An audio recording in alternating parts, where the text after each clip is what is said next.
dan hal-hal yang berkaitan dengan alat pelindung diri atau APD yang selama ini mungkin menjadi hal yang penting untuk kita tangani bersama.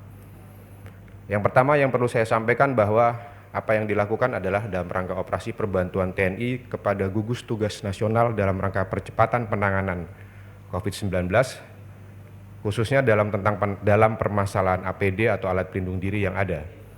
Jadi operasi perbantuan yang dilaksanakan oleh TNI dalam rangka penyimpanan APD tersebut, kemudian membantu untuk proses pendistribusian APD, sekaligus bagaimana mekanisme agar APD ini dapat tersalur kepada seluruh daerah yang membutuhkan. Perlu saya sampaikan juga bahwa dari stok alat pelindung diri yang ada di gudang gugus tugas nasional yang ada di Lanut Halim Perdana Kusuma, dari 170.000 stok alat pelindung diri yang ada, sampai dengan pagi ini sudah terdistribusi 151.000, sehingga cadangan nasional yang ada adalah 19.000. Beberapa yang sudah dialokasikan tetapi mungkin belum sempat untuk terdistribusi atau belum diambil, tetapi kita sudah alokasikan.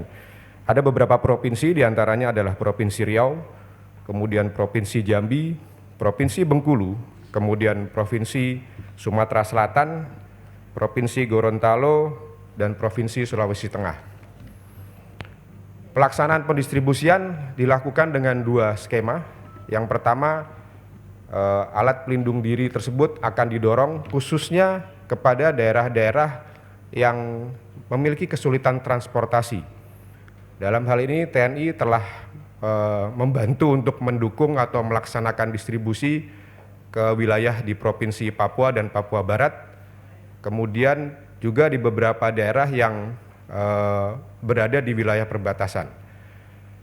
Ini dilakukan untuk mempercepat pemenuhan alat pelindung diri yang ada di wilayah, sehingga dapat segera diprioritaskan untuk diberikan kepada wilayah-wilayah yang membutuhkan.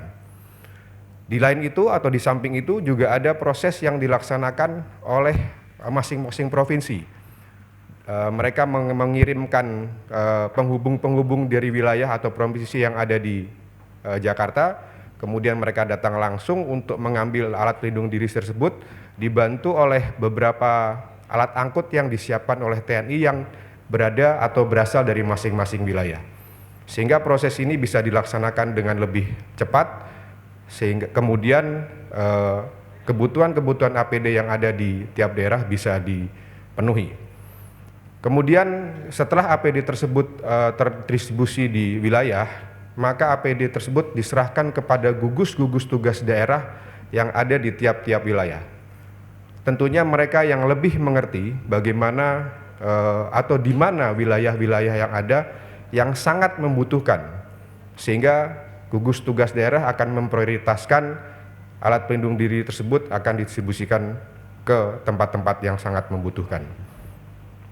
Kemudian dalam rangka penyiapan alat pelindung diri ini, tadi sudah saya sampaikan di depan bahwa stok cadangan nasional yang ada sampai dengan saat ini setelah terbagi kepada setiap wilayah atau setiap provinsi khususnya, itu masih ada sekitar 19.000 alat pelindung diri. Saya kira itu yang perlu saya sampaikan tentang beberapa hal yang berkaitan dengan mekanisme pendistribusian alat pelindung diri. Terima kasih.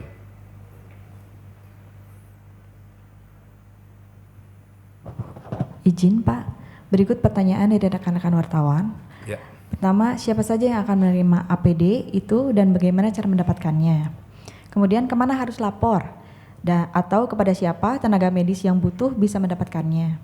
Kemudian berapa lama bisa mendapatkannya mengingat kebutuhan APD sangat terdesak di daerah? Terima kasih. Oke, terima kasih.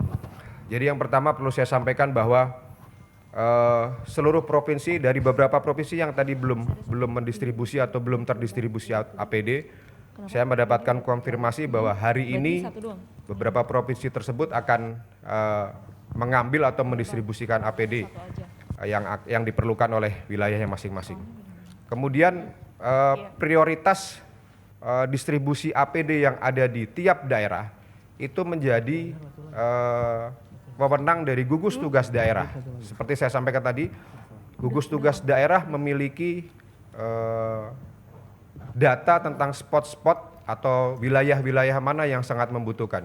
Sehingga mungkin bagi masyarakat yang ada di tiap daerah bisa berkomunikasi dari rumah sakit yang ada di daerah, bisa berkomunikasi kepada gugus tugas daerah. Sehingga mereka bisa mendapatkan alokasi dari APD yang sudah didistribusikan. Kira-kira begitu.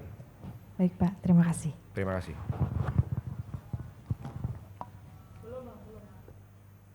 Oke, saya menitipkan beberapa hal yang mungkin bisa menjadi pedoman bagi kita semua. Yang pertama saya titipkan jangan lupa cuci tangan dengan cara yang benar. Kalau ada kita selama ini dengar ada paling tidak selama 20 detik, kita lakukan dengan benar. Kemudian jaga jarak, kemudian juga ada etika-etika ketika kita batuk atau ketika bersin dengan menutup menggunakan tangan atau menggunakan masker bagi yang sakit. Kemudian juga mari kita sama-sama disiplin untuk melaksanakan semua itu secara konsisten. Kalau memang cuci tanganlah yang benar dan itu harus dilakukan secara terus-menerus. Kemudian jaga jarak pada saat kita ke pasar atau apa, itu lakukan dengan terus-menerus sehingga bersama-sama kita bisa menangani wabah COVID-19 ini untuk mendapatkan kesehatan di masa mendatang. Saya kira itu yang perlu saya sampaikan. Terima kasih. Billahi taufik wal hidayah. Wassalamualaikum warahmatullahi wabarakatuh. Selamat pagi, salam sejahtera bagi kita semua. Shalom, Om, Santi, Santi, Santi Om, Namo Buddhaya.